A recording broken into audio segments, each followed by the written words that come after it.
Hi guys, I'm from Jayalakshmi संस्कार school. As you know कि थोड़े से टाइम लग गया मुझे नई क्लास लेने में ड्यू टू हैवी रेन्स. बहुत ज़्यादा बारिश हो रही थी यहाँ पर, इसलिए आपकी क्लास पॉसिबल नहीं हो पाई. तो आज हम एक नया टॉपिक करेंगे जिसके अंदर हम पढ़ें कुछ ऐसे सेंटेंसेस जिनमें यूज़ होता है एक फ्रेज़ बावजूद भी.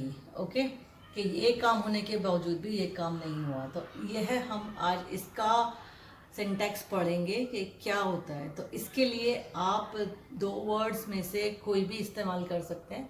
या तो ये phrase in spite of use कर सकते हैं, या आप एक वर्ड डिस्पाइट भी यूज़ कर सकते हैं. यह दोनों ही एक प्रेपोजिशन है और इनको हम जो है इन सेंटेंसेस में यूज़ कर सकते हैं. तो देखते हैं हम कि किस तरीके से हम इन्हें यूज़ कर सकते हैं. जैसे कि पहला सेंटेंस हम ले लेते हैं कि गरीब होने के बावजूद भी वह ईमानदार है. और जब आप बावजूद वर्ड यूज़ कर रहे हो तो हम यहाँ पर कुछ कंट्रास्ट दिखाते हैं हमेशा क्वालिटीज़ में. ओके, गरीब होना और ईमानदार होना दो कंट्रास्टिंग क्वालिटीज़ हैं, तो उनको हमने बावजूद से जोड़ा हुआ है एक सेंटेंस में. तो हम सेंटेंसेस ऐसे होते हैं जिनके अंदर कंट्रास्ट कुछ शो हो रहा होता है. कि गरीब होने के बावजूद वह ईमानदार है. तो अगर कुछ होने के बाद होता है, अगर यहाँ पर आप एक गरीब एक एडजेक्टिव की तरह यूज़ हो रहा है, तो अगर यहाँ पर एक एडजेक्टिव है तो हम बीइंग लगाते हैं यहाँ पर. इसका हमारा सिंटेक्स होता है इन स्पाइट ऑफ बीइंग फिर एडजेक्टिव. ओके, ऐसे यूज़ करते हैं हम इसे. तो किस तरह बनेगा ये sentence? In spite of being poor he is honest. ईमानदार की इंग्लिश क्या होती है? ऑनेस्ट. एच इसमें साइलेंट होता है. Okay, in spite of being poor he is honest, यानी कि गरीब होने के बावजूद भी, पुअर होने के बावजूद भी वह ईमानदार यानी कि ऑनेस्ट है. तो जब भी एडजेक्टिव होता है तो हम इन spite of plus being plus adjective ये लगाते हैं. और अगर आप डिस्पाइट से बनाना चाहते हैं तो आप despite of being poor, despite of being poor, तब फिर आप इस ऑफ का इस्तेमाल नहीं करेंगे. यह ऑफ सिर्फ इन स्पाइट के बाद ही आएगा, डिस्पाइट के बाद नहीं आएगा. Despite of being poor he is honest. तो आप इन स्पाइट ऑफ या डिस्पाइट ऑफ कोई भी यहाँ पर प्रेपोजिशन यूज कर सकते हैं. नेक्स्ट सेंटेंस हम देखते हैं कि दौड़ने के बावजूद उसकी ट्रेन निकल गई. अब दौड़ना यहाँ पर आपका एक वर्ब की तरह आ रहा है, एक वर्ब है यहाँ पर. ऊपर गरीब एक एडजेक्टिव था, लेकिन दौड़ना यहाँ पर वर्ब है कि वह बहुत दौड़ा परंतु उसकी ट्रेन निकल गई. यहाँ पर कंट्रास्ट है, क्योंकि अगर वह दौड़ रहा था तो उसकी ट्रेन नहीं निकलनी चाहिए थी, लेकिन ऐसा नहीं हुआ. दौड़ने के बावजूद भी उसकी ट्रेन निकल गई. तो यहाँ पर आप बनाएंगे इन स्पाइट ऑफ, यहाँ पर वर्ब प्लस आईएनजी. यहाँ पर हम बीइंग का यूज नहीं करेंगे. यहाँ पर हमारा सिंटेक्स होगा वर्ब प्लस आईएनजी.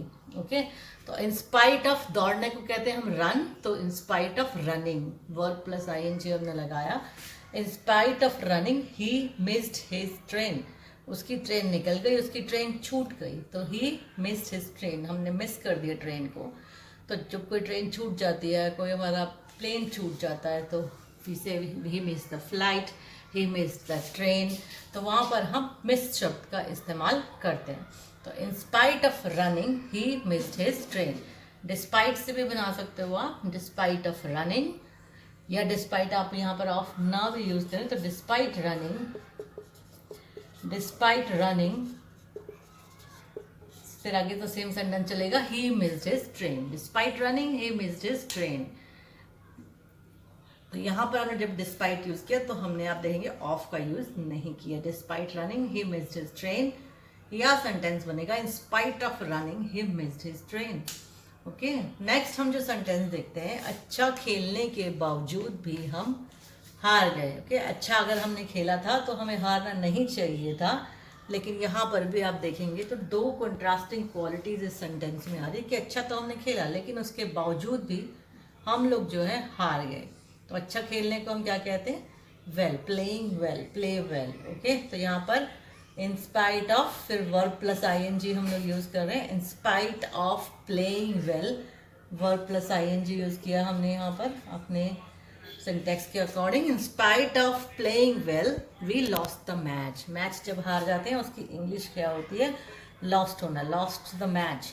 तो in spite of playing well we lost the match, यानी कि अच्छा खेलने के बावजूद भी हम मैच जो है वो हार गए। ओके, नेक्स्ट जो आपका सेंटेंस यहाँ पे हमने लिया हुआ है कि पैसे होने के बावजूद भी वह कंजूस है। पैसे होने के बावजूद, यहाँ पर एक तरीके से हम किसी चीज़ का पोजेशन दिखा रहे हैं। ओके, कि यह उसके पास है लेकिन फिर भी ऐसा है। तो यहाँ पर हमने कुछ पोजेशन के लिए यूज़ किया, तो पोजेशन के जब होते हैं तो हम यहाँ पर हैविंग, हैव प्लस आईएनजी, इस टाइप की कुछ और सेंटेंसेस हम यहाँ पर देख लेते हैं। जैसे हमारा 5वां सेंटेंस है, किताब होने के बावजूद भी वह पढ़ता नहीं। उसके पास किताब है, उसके पास सब कुछ है, लेकिन वह फिर भी उसको पढ़ता नहीं। तो इन स्पाइट ऑफ हैविंग, होना यानी कि पोजेशन दिखा रहे हैं हम यहाँ पर भी।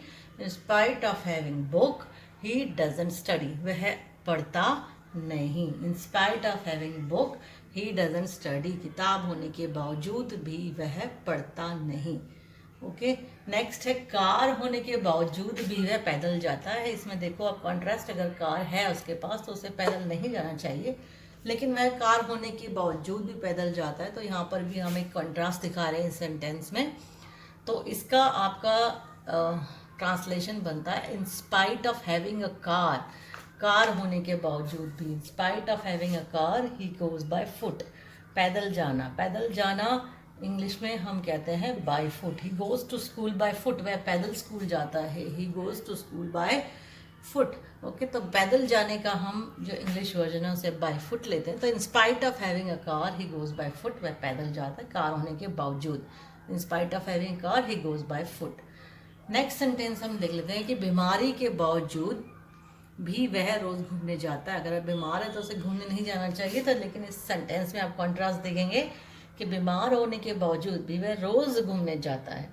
ओके, तो इन स्पाइट ऑफ इलनेस, बीमारी को हम क्या कहेंगे, illness. In spite of illness, बीमारी के बावजूद। अगर हम यहाँ लिखते हैं कि वह बीमार होने के बावजूद, बीमार होने के बावजूद भी वह रोज़ घूमने जाता है, तो यहाँ पर आपका बन जाएगा इन स्पाइट ऑफ बीइंग इल। फिर वहाँ पर हो जाता इन स्पाइट ऑफ बीइंग इल, लेकिन बीमारी, बीमारी को हम लिखेंगे इलनेस। तो in spite of illness he goes on a walk daily. Goes on a walk, घूमने की इंग्लिश हो जाती है walk. He goes on a walk daily, वह रोज़ घूमने जाता है। जो काम रोज़ होता है हम कहते हैं डेली होता है, तो रोज़ के लिए हम यहाँ पर डेली लगा रहे हैं। तो इन स्पाइट ऑफ इलनेस या डिस्पाइट इलनेस, अगर आप डिस्पाइट से बनाना चाहते हो तो फिर हम ऑफ नहीं लगाएंगे उसके बाद। Despite illness, despite illness he goes on a walk daily. फिर आगे आपका सेंटेंस सेम हो जाएगा, despite illness he goes on a walk daily, या in spite of illness he goes on a walk daily. लेकिन अगर होता बीमार होने के बावजूद तो हम लिखते हैं in spite of being ill he goes on a walk daily, और बीमारी के लिए हमने शब्द यूज किया है इलनेस। नेक्स्ट है आपका कि कड़ी मेहनत के बावजूद फेल हो गया। उसने बहुत कड़ी मेहनत करी, बहुत ज़्यादा पढ़ाई करी, लेकिन उसके बावजूद भी वे फेल हो गया। आप कंट्रास्ट देखिए इस सेंटेंस में, अगर उसने कड़ी मेहनत करी थी तो उसको फेल नहीं होना चाहिए था, लेकिन उसके बावजूद भी वे फेल हो गया। तो इस सेंटेंस में आपको यहाँ पर एक कंट्रास्ट नज़र आ रहा है, तो आप इसको भी इन स्पाइट ऑफ से बना सकते हैं। In spite of working hard, कड़ी मेहनत करने को हम कहते हैं working hard. Okay, in spite of working hard he failed, ये वह फेल हो गया कि बहुत ही मेहनत करने के बाद, यानी कि इन spite of working hard he failed, बहुत मेहनत करने के बावजूद भी वह फेल हो गया। ओके, अगर मैं कहें कि बुद्धिमान होने के बावजूद वह फेल हो गया, इन spite of being wise. Okay, बुद्धिमान हम कहेंगे वाइज, या इंटेलिजेंट कह सकते हो। इन spite of being intelligent he fail, के बुद्धिमान था, उसके पास ब्रेन था, उसका दिमाग था, लेकिन फिर भी वह फेल हो गया। तो in spite of being intelligent he failed, तो वहाँ पर होने के लिए हम फिर बीइंग यूज़ करते हैं। ओके, अब ऐसे ही नेक्स्ट सेंटेंस है, ये आपके लिए कमेंट बॉक्स में आप इसका आंसर डालेंगे कि मजबूत होने के बावजूद इमारत गिर गई। अब मजबूत थी तो आप देखिए कॉन्ट्रास्ट, मजबूत थी तो गिरना नहीं चाहिए था, लेकिन यहीं पर आपको सेंटेंस में कंट्रास्ट नजर आता है कि मजबूत थी बिल्डिंग, उसके बावजूद वह इमारत गिर गई। तो इसका आप किस तरीके से, कौन सा सिंटैक्स लगाएंगे और किस तरीके से इसको इंग्लिश में जो है आप ट्रांसलेट करेंगे, इसका आंसर आप कमेंट बॉक्स में डालिए। ओके, आई होप ये वीडियो आपके लिए हेल्पफुल रही होगी। आपने एक नया फ्रेज आज सीखा, इन स्पाइट ऑफ या डिस्पाइट से आप कैसे कुछ ऐसे सेंटेंसेस की ट्रांसलेशन कर सकते हैं जिनमें कोई कंट्रास्ट नज़र आ रहा होता है। इसलिए आप होप करती हो कि ये आपके लिए हेल्पफुल रहेगी और इसी तरीके से आप इन्हीं सेंटेंसेस को यूज़ करके अपनी कन्वर्सेशन को और बेहतर बना सकते हैं। इसका आंसर कमेंट बॉक्स में डालना मत भूलिएगा। If you like this video, then please share and subscribe the video. Thank you guys for watching.